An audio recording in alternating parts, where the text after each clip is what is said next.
Ассаляму алейкум ва рахматуллахи тааля ва баракатух, дорогие телезрители, слушатели. Сегодня у нас в студии особенный гость. Это наш отечественный ученый, богослов, муфти Республики Татарстан Камиль Хазрат Самигуллин. Камиль Хазрат, ассаляму алейкум ва рахматуллахи ва баракатух. Ва алейкум ассалям ва рахматуллахи ва баракатух. Камиль Хазрат, какое, по вашему мнению, самое важное достижение ДУМ-РТ в этом году? Достижений на самом деле очень много. Каждый будет оценивать по-своему. Но мне кажется, то, что мы смогли все-таки создать шрифт Казан Басма, потому что к этому мы долго шли. Не каждый может оценить ценность этого результата, но то есть, ушло очень много времени, очень много лет ушло на осознание понятия этой мысли, как это нужно сделать, как это воспроизвести. Вот, наконец, уже шрифт готов. И в следующем году мы напечатаем Аллах Берсак Коран в соответствии со старым шрифтом в новом варианте. Камиль Хазрат, как вы оцениваете уровень современного мусульманского богословия в Татарстане? Обычно я говорю, что все относительно.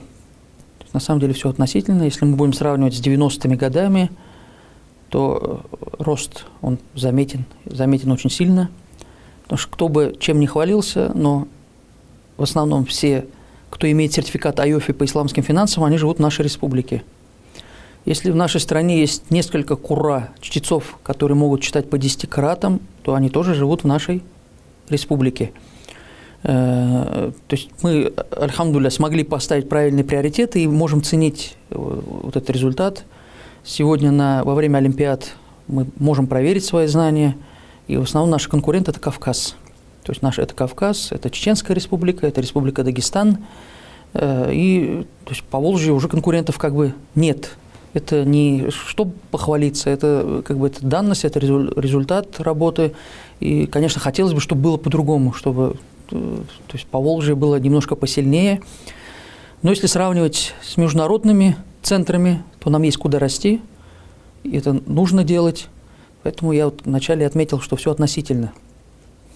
Муфти Хазрат, вот не могли бы вы подробнее рассказать о казанском шрифте, Казан Басма, над которым вы работаете? То есть это же тоже очень большой вклад в становление татарского богословия. Давно, уже много лет, мы знаем, что Казан Басма была напечатана 172 раза, она отдавалась в типографию, не было своего стандарта. Некоторые типографии печатали, скажем, 13 строчек, меньше строчек, Хафтияк Шариф и так далее. Были издания, где 700 страниц, были издания, где 575 страниц. То есть не было соблюдения одного стандарта. И Шахбудин Марджани, когда он был в комиссии по проверке Коранов, он описывал этот вопрос, и в частности он написал книгу «Фаваидуль Мухимма», и в ней он описывает, как нужно писать Коран, как нужно его печатать. Он придумал некоторые выходы для чтения не арабов, например, дамму, индалишба, он говорит, тебе нужно тянуть, дамму сделать большой, фатху и касру сделать вертикально. Например, 3 вида точек они внедрили. В старых изданиях мы можем увидеть, когда сурат аль-ладина намта алейхим, мы видим такой 0, что аят у других, аят у куфийцев, то есть у басрийцев. То есть это целая наука, которая, в принципе, была забыта, и вот наши ученые это все отметили. И вот в книге «Фаваиду Мухимма» они это обозначили, то есть где можно ставить остановки, например, мудафун илейх должны быть вместе, их нельзя разделять и так далее. То есть он написал все правила, относительно которых мы можем уже с вами что-то делать.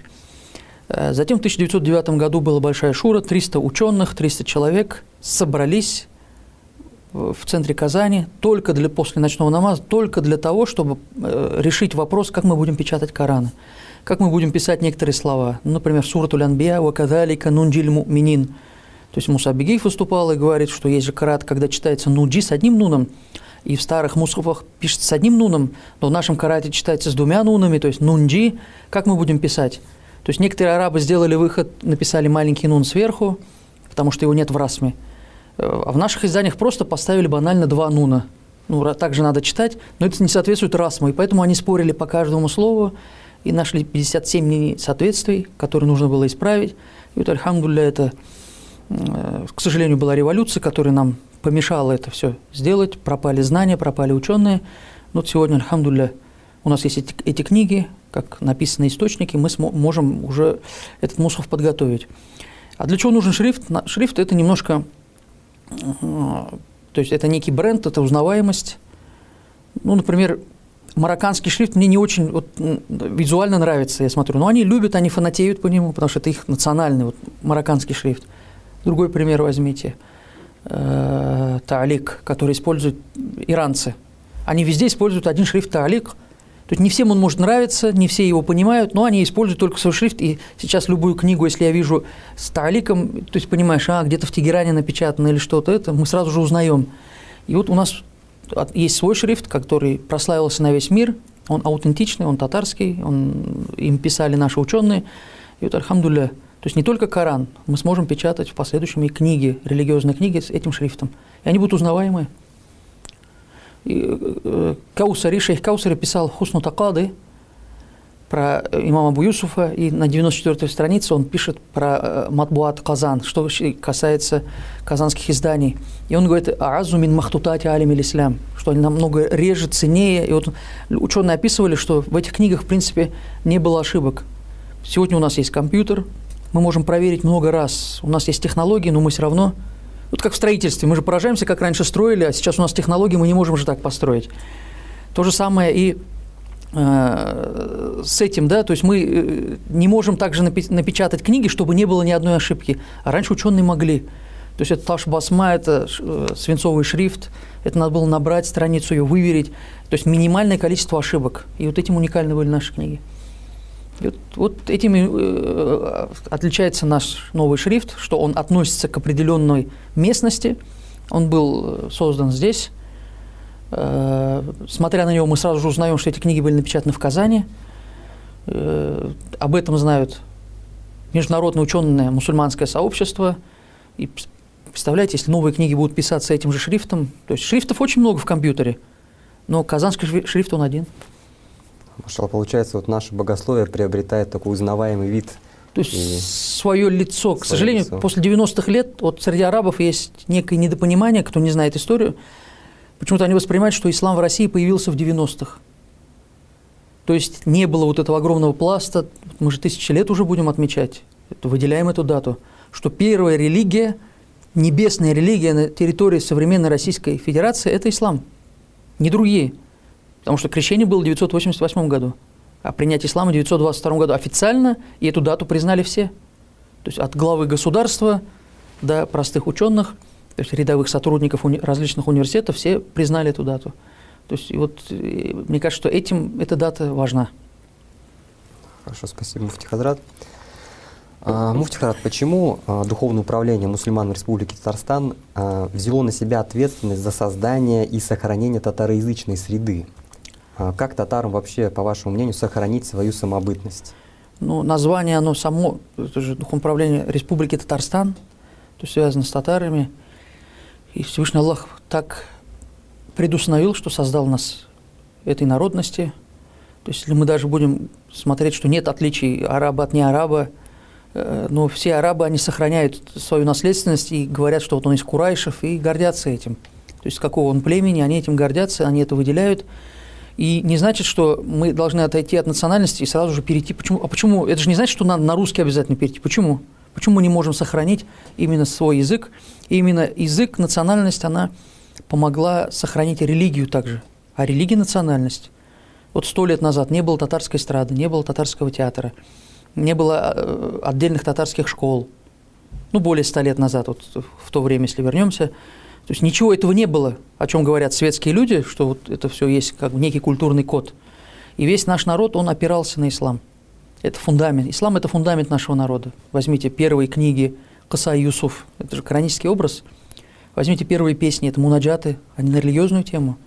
Возьмите даже наши слова, любое слово, то есть маданият, культура, от слова Медина, первый город, то есть Мадани, первый город, который настоящий культурный город, как пример для подражания, это Медина. И если копать любое наше слово, наши имена, они все же имеют мусульманские корни, это или персидское, тюркское, или арабское слово, то есть имеют какой-то прекрасный смысл. Поэтому наш народ, его нельзя отрывать от ислама. То есть раньше не было этих институтов, которые сохраняли бы нашу религию, нашу национальность, религия сохранила.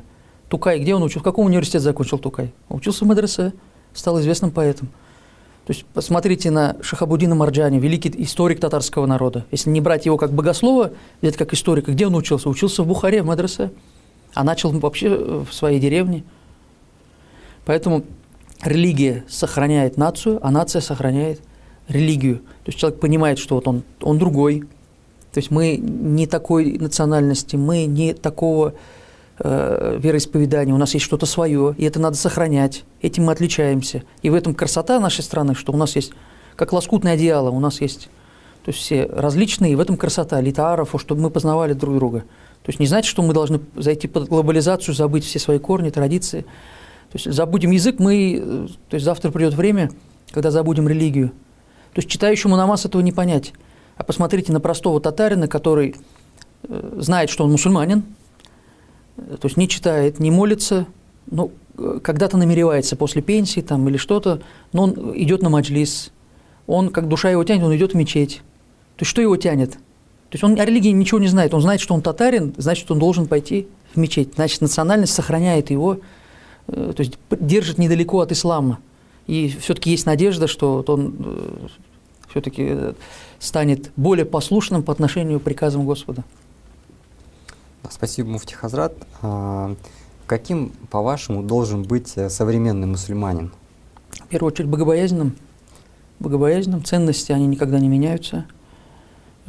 Честность, она всегда в цене. Слово, оно всегда должно быть санадом. Слово должно быть документом.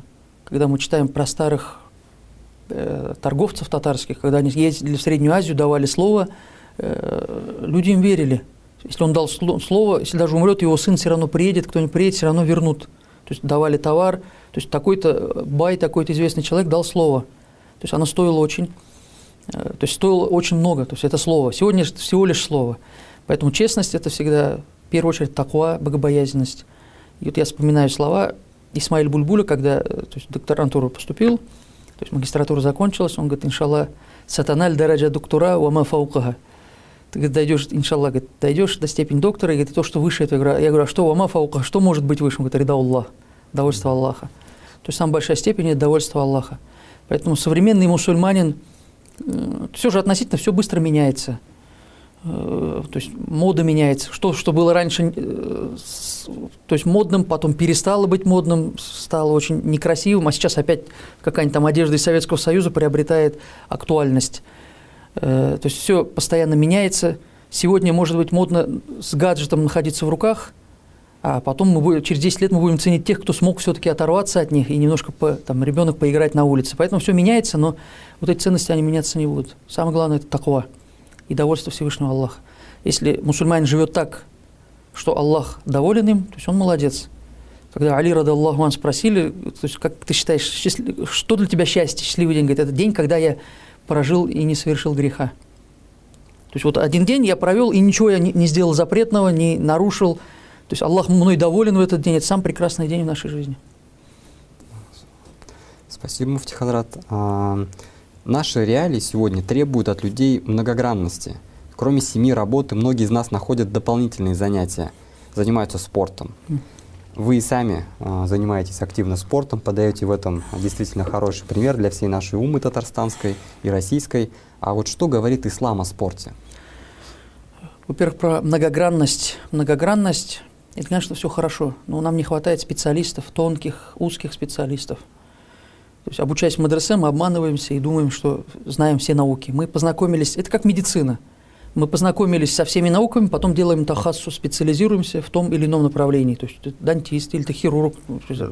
Абсолютно разные направления, они различаются, но общую информацию они получили одну. И здесь то же самое, нам не хватает специалистов. То же самое и в спорте. То есть невозможно заниматься всем. Ты говоришь, ты спортсмен, то есть надо выбрать что-то для себя, но есть некие ограничения, то есть ислам налагает это ограничение, потому что в исламе есть ответ на все. Нет такого момента, аспекта нашей жизни, чтобы ислам промолчал. Он говорит, или это запретно, или это похвально, это халяль, это харам, это макрух, это мубах. То есть нейтрально, если ты сон можешь превратить в поклонение, а можешь, то есть просто как нейтрально, то есть просто лежишь как шланг. то есть время провел. Поэтому ислам, он на все обязательно дает свое мнение, дает свою характеристику. Поэтому есть ограничения, например, гаурат, то есть открытие постыдных мест. И думая, что ты соблюдаешь сунну, делать харам, это неправильно, несопоставим вред тому, что ты пытаешься сделать якобы что-то благое. Поэтому открытым гауратом, то есть соблюдать сунну, кой является спорт, быть здоровым, это сунна пророка, саллаллаху алейхи вассалям. Он сам дал нам пример. Он бегал со своей женой Айшей, радаллаху анха. Он сам боролся с Руканой. Он завещал учиться стрелять из лука. Рассказывал, когда вернулся в Мекку, он показывал на колодце, говорил, здесь я научился плавать. Поэтому это все, когда говорят, а где он плавал, не было же моря, то есть не было моря, ну не в песке же плавал, раз хадисы есть. То есть вот определение есть отдельная книга «Ля Абуль Араб». Ученые Египта, они собрали игры во времена пророка и сахабов, какие были игры, во что играли, и там очень сильно описывается, то есть хорошо описывается, как пророк сам плавал, стрелял из лука в детстве, чем они развлекались в то время.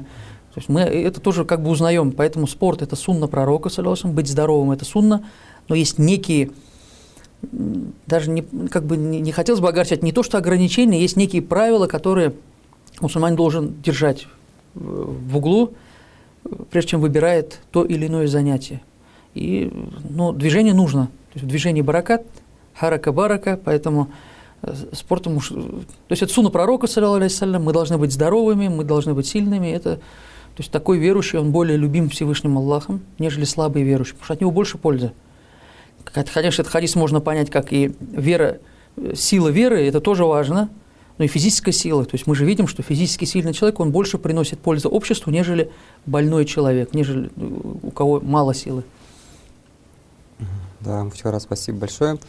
Вот мы вас знаем, помимо того, что вы занимаетесь богословием, у вас очень много активностей, вы еще и мастер джиу-джитсу. На что следует, вы уже ответили, на что следует обращать внимание при выборе спорта. Вот в одном интервью вы сказали о том, что вы готовите книгу о татарской сабле, то есть целую научную работу. Можете, пожалуйста, рассказать об этом подробнее? Научная работа – это в рамках кандидатской работы, то есть расскажу вкратце, то есть наоборот вкратце, то есть это не совсем книга, это работа, которую нужно будет защищать, так как есть образ, если мы скажем шашка, черкесская шашка или казачья шашка, вы сразу же представите. Скажем, индийский шамшир, кто-то представит его, да, сможет там, скажем, меч, какой-нибудь кладенец из сказки, вы уже его представляете. Катана японская, мы ее видели все в различных фильмах. Есть ассоциация, а татарская сабля, какая она? То есть ее осталось очень мало. Они хранятся в музеях, но этого образа нет. И вот самая главная задача – вернуть этот образ, чтобы люди понимали, знали, что это такое. Это некое, это культурное наследие нашего народа. И не хватает нам вот образа батыра. То есть, если завтра будет сабантуй, как мы оденемся? Нам скажут, одень национальную одежду. Мы сразу же представляем цветную тюбетейку, какую-то цветную жилетку. То есть как будто бы у нас были только артисты, но не было батыров. Где образ татарского батыра? И вот над этим нужно то есть нужно размышлять. Сказали мастер, конечно, не мастер. То есть тренируюсь, любитель. Для меня это, в первую очередь, почему именно борьба? Это сунна пророка, саллаллаху алейхи вассалям. И однажды я был на тренировке в Дубаях, зал Нигуэйра. Имя называть не буду, это то есть, можно сказать, шейх, не ученый шейх, а он, то есть из семьи руководства страны, он занимается именно джиу-джитсу очень активно, черный пояс по бразильскому джиу-джитсу. И мы с ним общались, с этим шейхом. Он, разговорились, как раз перед тренировкой, он сказал, говорит, для нас мы понимаем, что это наука, отдельная наука, которая называется ильмуд дифа, знание о самообороне. То есть меня захотят обидеть, то есть любая ситуация. То есть не надо изучать спорт для того, чтобы обидеть кого-то, это не цель. Цель спорта – быть сильным, чтобы защитить слабого, защитить себя, свою честь, свое достоинство. И тебя хотят что-то сделать, ты безоружен, ты без всего. Поэтому ты как-то должен справиться, просто отстоять свою честь. Вот для этого и нужна борьба, если коротко отвечать. И это часть сунны. Если мы будем делать это с таким намерением, с намерением, что мы возрождаем сунну пророка, саллаллаху алейхи вассалям, то я уверен, что за это будет и награда. Да, спасибо, муфти Хадрат. Ну и, может быть, в завершение такой нашей встречи, какой бы совет вы дали нашим зрителям? Я уже этот аят сегодня прочитал. Аста'иду биллях, ва май яттакиллях, кто проявляет таква, боится Всевышнего Аллаха, яджа'аль лаху махраджа, Аллах дает ему махрадж, выход из любой ситуации, ва ярзукху мин хайθу ла яхтасиб, и даст ему риск, даст ему пропитание даже из тех мест, откуда он не ожидал.